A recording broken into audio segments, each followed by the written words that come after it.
नमस्कार शेतकरी मित्रांनो, ॲडव्हान्स पेस्टिसाइड तर्फे आपल्या सगळ्यांचं सहर्ष स्वागत. आज आपण आलेलो आहोत धारणगाव येथे. आपल्यासोबत येथील शेतकरी आहेत. आपण त्यांच्याशी संवाद साधूया. दादा नमस्ते. नमस्कार. तुमचं पूर्ण नाव सांगा.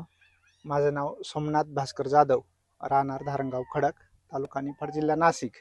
Mobile number 97 68 78 25 66. धन्यवाद सोमनाथ भाऊ. मित्रांनो, सोमनाथ भाऊंचा हा सुधाकर ही व्हरायटीचा प्लॉट आहे आणि आज जवळपास 18 दिवस झाले या प्लॉटला. 13 तारखेची छाटणी आहे प्लॉटची, 13 ऑक्टोबरची, आणि याची खरड माझ्यामध्ये 29 मार्चला केली होती, बरोबर? तर आज 13 तारखेची छाटणी आहे आणि आज 18वा दिवस आहे, आज 30 तारीख आहे.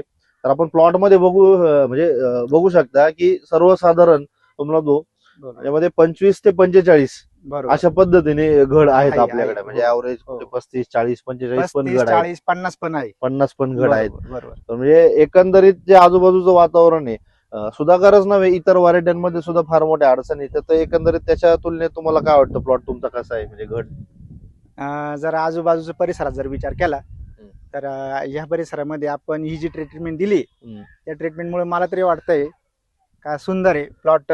इथे आसपासचे विचार जर केला तर माझा प्लॉट सुंदर आहे. ओके, धन्यवाद. ट्रीटमेंट केली म्हणताय, तर ट्रीटमेंट काही वेगळी नव्हती.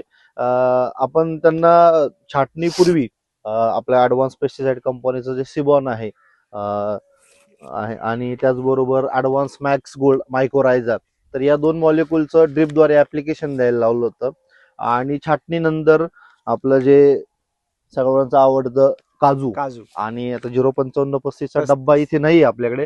काजू आणि 05535 याचं एकरी 1 लिटर ऍप्लिकेशन, असे 2 ऍप्लिकेशन या प्लॉटला दिले होते. त्यानंतर आज 18वा दिवस या प्लॉटचा. घड एकदम टोकदार आहे, तुम्ही बघू शकता. म्हणजे कशा पद्धतीने घड निघालाय आणि स्ट्रॉंग घड आहे आणि घडांची संख्या पण अतिशय सुंदर आहे. आजच्या परिस्थितीनुसार सुधाकर या व्हरायटीमध्ये एवढा चांगला माल आलाय. तर तुम्हाला काय वाटतं या ट्रीटमेंटनी? तुम्ही समाधानी आहात? 100% समाधानी आहे. ओके, म्हणजे हा जर विचार माझं तर मध्ये दरवर्षी ही ट्रीटमेंट केलीच पाहिजे. अगदी बरोबर. कारण काय होतं का वातावरण दरवर्षी असं म्हणजे पाऊस असो काही असो, आता या वर्षी इतका पाऊस असताना सुद्धा माल बरेच लोकांचे निघले पण खूप बाळीवरती निघून गेले.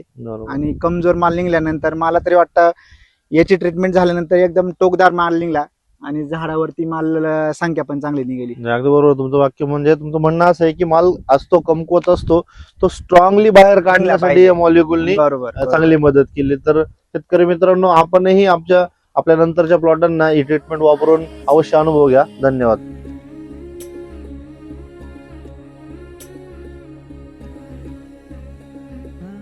सोडून तुला मातीला तू जाग उधाणू दे आज उजाडू दे आज साकड हे माग होऊ दे पहाड.